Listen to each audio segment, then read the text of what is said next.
안녕하세요. 백두산 금융연구소의 백두산입니다. 8월 14일 수요일 아침 9시 16분입니다. 미국은 상승 마감했습니다. 조금 많이 올랐습니다. 환호했다라고 볼 수가 있겠죠. 빅스가 12%나 하락 마감하는 등 시장이 굉장히 분위기가 좀 좋아지고 있습니다. 급등 마감했죠. 그죠? 많이 올랐습니다. 유럽은 조금 올랐습니다. 어쨌든 전반적으로 이 상승세가 이어지고 있다는 겁니다. 근데 상승이라 표현하기는 그렇고요. 아직까진 반등이라고 표현을 하겠습니다. 그죠? 지난번 중장기적인 상승 추세 중에 7월 한 중순부터 해가지고 한 11일쯤부터 해서 폭락이 한번 쏟아져 나왔고, 그게 한 파동으로 빠졌었고, 여기서 이제 아직까지 이 하락을 완전히 극복한 건 아니라고요. 그래서 지금 반등이 이어지고 있는 겁니다. 반등이 이어지고 있고, 이 어젯밤에 물가지표를 재료로 해서 이게 이제 어젯밤에 좀 급등을 한 거죠. 조금 많이 올라간 거죠. 본격적으로 중요한 저항에 터치하거나 중요한 저항을 살짝 넘어서거나 이제 본격적으로 이 지난번 이 하락을 극복할지 말지 이제 본격적으로 테스트하는 그런 진검승부의 공간이 그런 가격대가 이제 다시 온 겁니다. 어젯밤 좀 많이 올랐는데요. 이렇게 생각하시면 되겠습니다. 이 몇 거래일 정도 이 반등의 탄력이 조금 둔화가 됐었죠. 반등의 탄력이 조금 둔화가 되었었는데 이게 이제 어젯밤 물가지표를 재료로 해서 힘이 확 튀어나오면서 이게 좀 어젯밤 많이 올라온 거죠. 물가지표를 잠깐 보시자면은 이런 모습입니다. PPI가 발표가 된 거죠. 생산자 물가지표가 발표가 됐는데 예상을 다 하회했습니다. 그래서 이러면은 뭐가 좋나요? 이러면은 금리나 기대감이 강화된다는 점이 시장의 호재인 거죠. 그죠? 그리고 이 정도 수치면은 뭐 그렇게 심각한 경기 침체를 우려하는 그런 수치도 아닙니다. 적당히 경기 침체는 아니지만 적당히 인플레이션이 식어가고 있다는 긍정적인 신호로 해석이 되는 거기 때문에 증시의 반응은 좋았다 이겁니다. 물론 세부적으로 무슨 내용을 살펴보면은 뭐가 좀 안 좋은 내용이 있었다라고 하긴 하는데요. 일단 굳이 우리가 그런 걸 볼 필요는 없을 것 같고, 일단은 내용은 좋았다. 그죠? 금리나 기대감을 강화시킨다는 측면에서 이건 좋은 점이다 이겁니다. 대신에 이렇게 나온다는 점은 미국이 어쨌든 경제가 조금 미국 경제가 조금 예전에 비해서는 좀 둔화되고 있구나라는 그런 인식을 줄 수도 있는 그런 수치입니다. 이걸 보면서 경기 침체야라고 호들갑 떠는 건 아니지만은 이 미국 경제가 조금 좀 약해지고 있구나라는 걸 또 보여주는 한편의 지표이기 때문에 그런지 어젯밤 시장 상승을 이끈 것은 역시나 나스닥이었습니다. 반도체가 이끌었고요. 러셀 지수는 올랐지만 힘이 빠지고 있습니다. 엔비디아가 많이 올라가는 모습들이 보이고 계시죠. 여기 엔비디아가 6.5% 상승 마감을 했네요. 어젯밤엔 반도체가 역시 또다시 시장을 끌고 올라가고 있습니다. 말씀을 드리고 있는데 지금은 어느 정도 좀 AI 주식 혹은 S&P 지수 미국 주식, 그러니까 기존의 대장으로서 이렇게 중장기적인 상승 추세로 많이 올랐던 이 친구들은 고평가 논란이 있습니다. 어느 정도. 그렇기 때문에 사실 이제 장기적인 측면에서 봤을 때는 이런 고평가 논란이 있는 지금까지 성과가 좋았던 주식들은 일단은 별로 안 건드리는 게 좋을 수가 있겠습니다. 다만 근데 말씀드렸다시피 아직까지 이게 대장이 바뀐 건 아니라고요. 그죠? 아직까지 AI가 죽었다, 미국 주식이 죽었다 이건 아니지 않습니까? 아직도 어쨌든 AI가 좀 고평가 논란이 있긴 있습니다만은 그래도 사실 뭔가 주식을 사야 된다라면 아직도 고평가된 이 친구들을 살 수밖에 없는 그런 때이긴 합니다. 그래서 아무튼 이 장기적인 전망이 미국 주식이 비싸다, AI가 비싸다, AI 때문에 엔비디아가 비싸다 그런 이야기들이 있는 건 맞으나 그렇다고 해서 중기적이나 단기적인 측면에서 만약 주식을 사야 된다라면 어쩔 수 없이 또 엔비디아나 AI 이런 걸 또 살 수밖에 없는 그런 독특한 상황이긴 합니다. 그래서 아무튼 이런 상황이 이어지고 있다라는 거 좀 말씀드렸고, 어젯밤에 그래서 반도체가 시장을 끌고 가고 있고 러셀 지수는 안 좋다, 중소형주는 조금 안 좋다, 이런 이야기를 드려봤습니다. 다른 특별한 소식은 별로 없었던 것 같습니다. 대부분 그죠? PPI로 물가 승리 또다시 확인했다. 주식 채권 오르고 달러가 급락했다. 달러가 급락한 거 자연스러운 현상이죠. 왜냐하면 미국 경제가 살짝 약해지고 있구나라는 그런 인식도 줄 수 있고, 물가지표 둔화가 또 그리고 금리나 기대감이 강화되니까 달러가 급락하는 게 맞죠. 예, 이렇게 보시면 되겠습니다. 주식과 채권이 올랐다라는 건 금리가 떨어졌다라는 거죠. 금리나 기대감과 미국 경기가 좀 안 좋아지고 있구나 이런 잔잔한 인식을 주니까 금리가 떨어지는 게 맞죠. 그러니까 지금은 일단 금리와 달러가 일단 어쨌든 당분간 같은 방향으로 좀 움직이긴 할 겁니다. 그 금리와 달러가 찔끔찔끔 떨어지는 그런 흐름을 갖고 있는데, 특히 금리는 한 번에 좀 많이 떨어지는 추세를 갖고 있는데, 아무튼 그 영향으로 달러도 찔끔 떨어지긴 할 겁니다. 당분간요. 이런 흐름들이 이어지고 있고요. 추격 매수를 자극한 PPI라 되어 있습니다. 그죠? 그 추격 매수를 자극할 만해요. 그죠? 굉장히 뭐 좋은 지표가 나왔다 그러니까 눈치 보고 있던 사람들이 주식을 확 사서 주식이 급등을 한 거라고 보여집니다. 근데 좀 전에 아침에 가장 중요한 부분 말씀드렸다시피 이제 본격적으로 저항을 테스트하는, 본격적으로 이제 야 지난번 폭락이 다 극복이 됐냐 안 됐냐, 이거를 이제 이거를 이제 논의하는 본격적인 자리가 바로 여기입니다. 그렇기 때문에 사실 이제 그 아직까지 눌림시 매수 대응이 맞습니다. 그러니까 나스닥 차트 보면서 좀 말씀을 드릴까 하는데, 대응의 측면에서는 자 나스닥 분봉이에요. 이게 나스닥 30분봉입니다. 나스닥 100 선물 30분봉인데, 지난번에 말씀드렸죠. 단기 바닥을 만들어낸 이 순간부터는 눌림시 매수다. 눌림시 매수, 눌림시 매수, 눌림시 매수, 눌림시 매수, 눌림시 매수, 눌림시 매수, 눌림시 매수. 아직까지 이 눌림시 매수가 끝난 건 아닙니다. 그렇기 때문에 아직까지는 뭐 좋긴 한데요.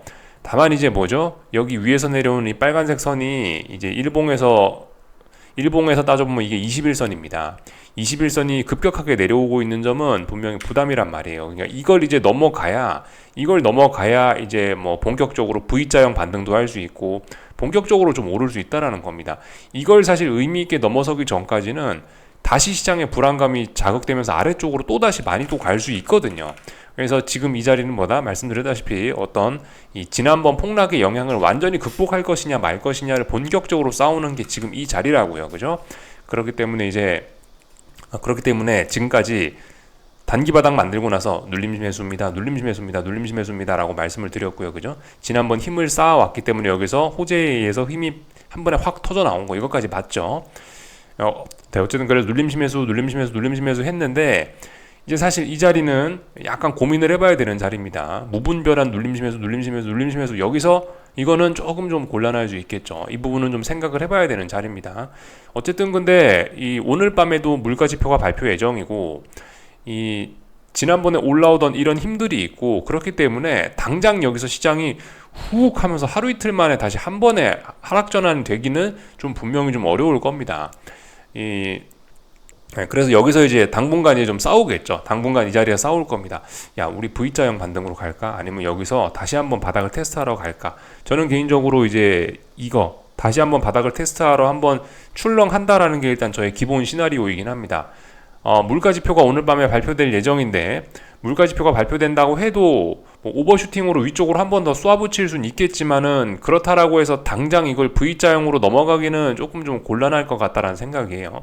아무튼 근데 지금 분위기 좋죠. 그래서 조금은 좀 넘어갈 수도 있을 것 같다, 21선.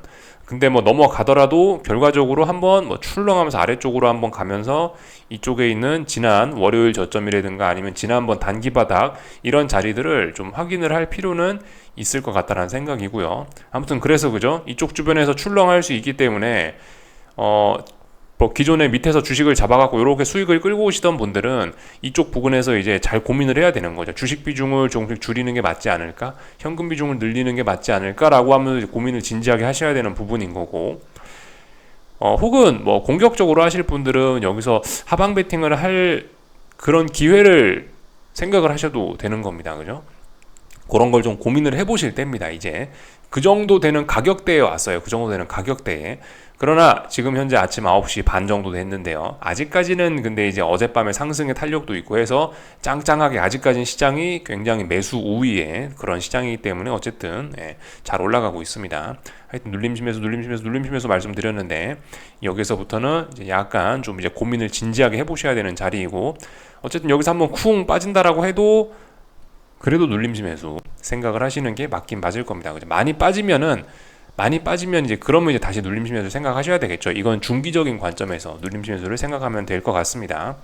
아무튼 어떤 내용인지 다들 이해는 되셨죠? 이 정도 이야기를 하면은 전반적인 주식시장 증시 대응 전략은 뭐 다 나온 것 같습니다. 유럽 증시, 한국 증시, 일본 증시 전 세계적으로 지금 다 통용되는 겁니다. 중국 증시 제외하고, 중국 증시는 지 혼자 다른 모양이기 때문에 중국 증시 대응은 달라질 수 있지만 중국 증시 제외한 나머지들은 다 통용되는 그런 대응 방법입니다. 저게. 왜냐하면 세계 증시는 지금 모양이 똑같기 때문에. 다 말씀드렸고요. 사람들이 이제 자신감이 생기면서 침체 언급 빈도가 갈수록 낮아지고 있다라고 합니다. 근데 어쨌든 그저 금리 인하 전에 데이터를 좀 더 보고 싶은 여는 사람들의 생각이 있다는 거 경계를 하긴 해야 됩니다. 지금 시장의 금리 인하 기대감이 다소 조금 좀 강한 편이 아닌가라는 생각이 있긴 있습니다.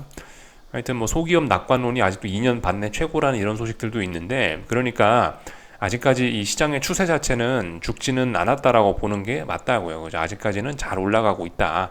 아직까지 주식시장이 완전 죽어버리고 그런 것은 아니다 이겁니다. 다만 장기적으로 분명히 타격이 커지긴 했죠.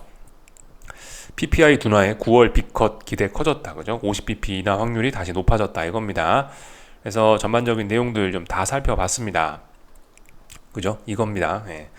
PPI가 둔화하니까 50bp 인하해야 된다. 그런 이야기가 나오고 있고, 이런 점들이 시장에 긍정적으로 영향을 미쳤을 수 있다 이겁니다. 그 와중에 저기 어쨌든 요즘에 계속해서 이래저래 금리가 떨어지기만 하니까 이 중국에서는 계속해서 막 엄청나게 강력한 조치들을 채권 시장에 내놓고 있습니다. 니네 이거 채권 시장 너무 과열됐다. 이거 그만해라 라고 하고 있습니다. 이렇게 중국이 이렇게 과민 반응을 하고 이런 특단의 조치를 내리는 것은 왜 그렇겠습니까? 이게 한국도 그렇고요. 금리가 굉장히 많이 떨어지고 있습니다. 사실 지금 금리가 떨어지는 거는 그 자연스러운 일이죠. 왜냐하면 미국 금리 인하 기대감들도 있고, 뭐 미국 경기도나 중국 경기도나 우려들이 있기 때문에 어쩔 수 없어요. 채권으로 돈이 몰리는 게 어쩔 수 없긴 한데요. 미국은 괜찮을 수 있어요. 그죠? 미국 국채는 괜찮을 수 있는데, 한국하고 중국 등 미국을 제외한 나머지 세계는 이 채권이 안전자산이 아니란 말입니다. 그래서 지금은 국채 발작 경고음이 날 수도 있다는 거. 그러니까 미국을 제외한 나머지 세계는 경계를 해야 되는 겁니다. 한국 국채가 금융위기 나면은 어떻게 되겠어요? 박살나겠죠? 한국 금리는, 한국 채권은 금융위기 나면 다 팔고 도망가는 위험자산입니다. 그렇기 때문에 중국 채권도 마찬가지죠. 중국 채권도 금융위기가 온다, 뭔 일이 난다라고 하면은 다 팔고 도망간단 말이에요. 그래서 한국하고 중국 같은 경우는 뭔 일이 생기면은 금리가 확 치솟을 수 있습니다. 그렇게 되면 지금 과열됐던 뭐 채권 시장에 투자했던 투자자들은 깜짝 그런 일이 생기면은 큰 손해를 볼 수가 있겠죠. 그로 인해서 또 중국과 한국 뭐 이런 나라들은 또 위기가 또 날 수도 있고, 그렇기 때문에 이제 그런 걸 이제 중국에서 지금 경계를 하고 있는 겁니다. 물론 한국도 지금 굉장히 경계를 하고 있는 모습이긴 한데, 한국은 딱히 지금 하고 있는 게 없죠. 그냥 일단 손 놓고 손가락만 빨고 그냥 뭐 이런 현상을 구경만 하고 있긴 한데요. 어쩔 수 없죠, 뭐 한국은요. 하여튼 그래서 외국인이 굉장히 투기적인 측면에서 이렇게 국채 선물을 많이 사고 있다라는 건데, 아무튼 이게 이제 미국 국채였으면 문제가 없는데 한국 국채이기 때문에 이 17조 원이 지금 들어왔는데 이게 한 번에 다 빠져나갈 수 있단 말입니다. 무슨 일 생겼다 그러면. 그럼 한국 금리 엄청나게 또 순간적으로 폭등할 수 있겠죠. 그죠? 물론 이제 그거는 이제 미국 경착륙 시나리오에서 그런 일이 생길 수는 있는데, 아무튼 그렇다. 지금 이 채권 시장이 굉장히 뜨겁습니다. 중국은 이런 걸 경계하고 있지만 잘 통하진 않는데 그래도 조금씩 먹히고는 있죠. 왜냐하면 이제 주식 시장이 반등을 하고 어쩌고저쩌고 하면서 이 채권 시장도 어느 정도 이제 단기 고점을 일단 만들어 놓은 상황이라 일단 움직임이 좀 둔화가 되긴 했는데, 아무튼 여전히 어떤 금리가 계속해서 떨어지고 있는 그런 흐름 자체는 일단은 뭐 지속이 되고 있어서, 예. 중국이고 한국이고 뭐 미국이고 일단 다들 좀 머리를 좀 썩게 생겼습니다. 다들 좀 골치를 좀 썩게 생겼어요. 다 말씀을 뭐 드린 것 같습니다. 오늘 밤에 그래서 이제 물가지표 CPI가 발표되겠죠. 뭐 좀 전에 그 말씀드렸던 것처럼 CPI가 여기서 발표가 된다 해도 이거 나스닥 30분봉인데, CPI가 발표가 된다라고 해도 사실 뭐 당장 여기서 이제 오늘 밤부터 대폭락이다 이걸 생각하기는 좀 어려울 것 같습니다. 아직까지 여유가 있습니다. 왜냐하면 지금까지 많이 올라가지고 단기적인 어떤 추세는 만들어놨기 때문에 당장 대폭락 이런 걸 생각하기보다는 일단 CPI가 어떻게 나오든 간에 CPI 때문에 빠지면은 아마 조금 더 오르려고 그럴 거고, CPI 때문에 폭등을 하면 또 약간 좀 팔아먹으려고 그럴 거고, 아마 어쨌든 당분간 일단 이쪽 부근에서 몇 거래일 정도 싸워야 될 겁니다. 21선과 관련된 싸움, 오늘 수요일이죠. 최소한 주 후반 혹은 뭐 다음 주 초반까지 이 싸움은 좀 이어질 수 있다라고 보여집니다. 그래서 이제 그 사이에 우린 좀 집중을 해야 되겠죠. 어떻게 되나요? 잘 보면 될 것 같습니다. 다 말씀을 좀 드린 것 같습니다. 전반적인 내용들요.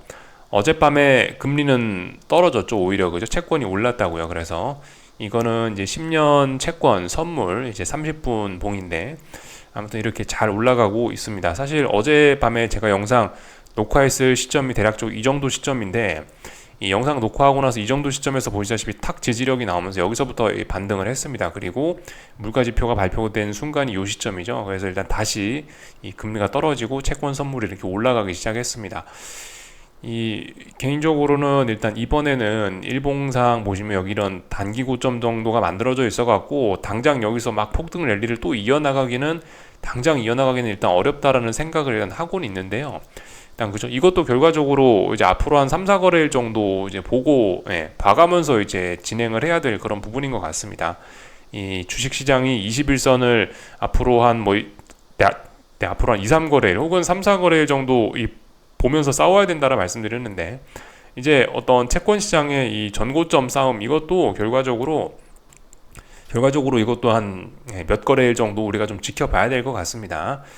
다 내용을 살펴봤고요. 하여튼 그 와중에 요즘에 좀 잘 나가는 게 중국의 홍콩인데 우리 홍콩 지수들은 보시면은 이렇게 21선 넘어서서 일단 아직까지는 뭐 10시 반에 개장이니까 지금 이야기하는 건 큰 의미는 없는데 일단은 뭐 보시다시피 긍정적인 모습들 보여지고 있습니다. 그래서 일단 조금 더 올라갈 수 있다. 중국 같은 경우는 뭐 저의 생각은 그렇습니다. 이번에 막 한 번 더 빠진다라고 하더라도 일단은 뭐 여기 어딘가에서 바닥을 또 만들지 않을까라는 생각이긴 해요. 일단 그래서 중국 증시는 일단 좀 중기적인 측면, 단기 중기적으로는 일단 좀 좋게 보는데 장기적으로는 모르겠습니다. 대세 상승 뭐 어떤 큰 바닥의 가능성이 있는 자리이기도 하고 아니면은 미국 경착륙 나면 다 같이 죽는 거고 그죠? 일단은 장기적으로는 모르겠습니다. 좀 지켜봐야 되겠죠. 미국이 어떤 모습을 보여주냐가 중요할 것 같습니다. 다 본 것 같고요. 뭐 말씀드렸다시피 이건 외환 시장인데 유로화 계속해서 답답한 모습 이와 비슷하게 달러도 계속해서 답답한 모습이긴 한데 어쨌든 지금 이런 모습을 보면은 조금 좀 위로 올라가고 싶은 생각이 있어 보이긴 합니다. 이건 유로화입니다. 유로화가 올라간다라는 건 달러 약세 압력이 조금 좀 나오려고 하긴 하는 모습이긴 한데 근데 이게 워낙 오랜 박스권이라 이거를 쉽게 어떤 방향성을 보여주기는 좀 일단 어려울 것 같긴 합니다. 일단은 그래서 뭐 계속 외환 시장은 답답해 보인다 이 정도 이야기 드리면서 일단 패스하겠습니다. 다 봤고요. 한국 증시도 오늘 일단 상승을 하겠죠, 그죠?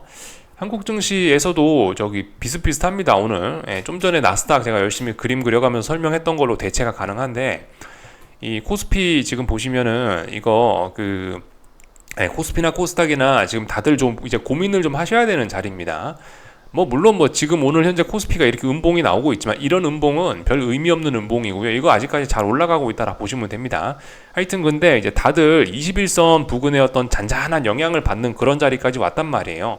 코스닥은 더 명확히 보이시죠? 그죠? 코스닥은 여기 있는 빨간색 선 21선입니다. 여기에 이제 터치를 하기 시작했어요. 사실상 뭐 터치한 모양인데 아직 터치는 안 했지만 사실상 터치라고 봐도 될 것 같습니다. 그래서 이제 여기가 이제 우리가 이제 본격적으로 이제 고민을 해봐야 되는 그런 시점입니다. 이 정도 가격대가 여기서 이제 어떤 테스트를 하는데 몇 거래일 정도 좀 시간이 걸리겠죠. 그걸 이제 잘 보시면 되겠습니다. 개인적으로 V자형 반등은 일단 좀 어려워 보인다라는 게 일단 뭐 저의 생각이긴 한데요. 물가지표하고 이런저런 내용들 좀 지켜보면서 앞으로 좀 대응을 하면 될 것 같습니다.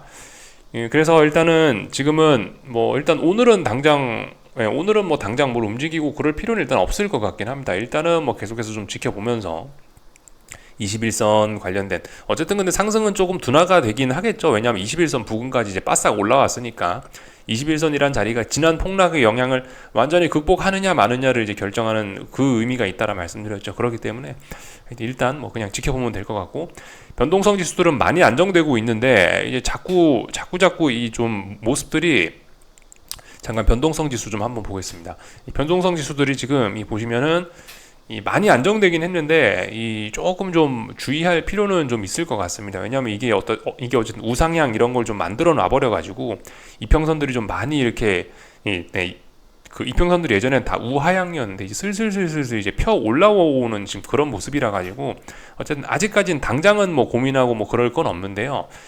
지금 일단 얘도 대략적으로 뭐 21선 부근 이 정도 가격대가 빅스 선물 그러니까 빅스를 추종하는 ETF 가격이죠. 얘도 21선 부근이 어느 정도 좀 중요한 어떤 그런 가격대라고 볼 수가 있겠습니다. 다만 이제 빅스 지수나 이런 빅스 관련 이런 파생 상품들은 이렇게 주식시장 어떤 뭐 특정 지수가 움직이는 것처럼 딱딱딱 맞춰서 뭐 21선을 정확하게 지키고 막 그런 모습은 솔직히 잘 안 보여줍니다. 빅스나 이쪽 파생 상품 쪽은요. 그래서 일단 뭐 대략적으로 어떤 이 정도 가격대는 주의해야 되는 가격대 정도로 생각하고 조금 주목을 해야 되지 않을까 싶습니다. 앞으로 이제 몇 거래일 정도 좀 지켜볼 필요가 있다고요. 참 아까 반도체 안 본 것 같네요, 그죠? 반도체 같은 걸 좀 보시자면 반도체도 비슷합니다. 21선에 이제 거의 터치했죠. 이제 올라올 수 있을 만큼 일단 자연적으로 올라올 수 있을 만큼은 일단 올라왔고요. 여기서부터 이제 21선 본격적으로 만나기 때문에 얘도 이제 주의해야 된다는 뭐 그런 겁니다. 그래서 어쨌든 지금 이제 V자형 반등을 하고 있는 증시인데요. 아마 뭐 오늘 밤 물가지표도 일단 뭐 좋다고 반응을 하지 않을까라는 생각이 들긴 하는데요. 하여튼 지금 자리는 어쨌든 매우 주의해야 되는 그런 자리. 앞으로 한 3, 4거래일 동안 좀 집중을 해서 잘 지켜보자라는 뭐 그런 이야기입니다. 여기까지 하겠습니다. 궁금한 거는 리플 남겨주시고요. 오늘 저녁에 뵙도록 하겠습니다. 여기서 마치겠습니다.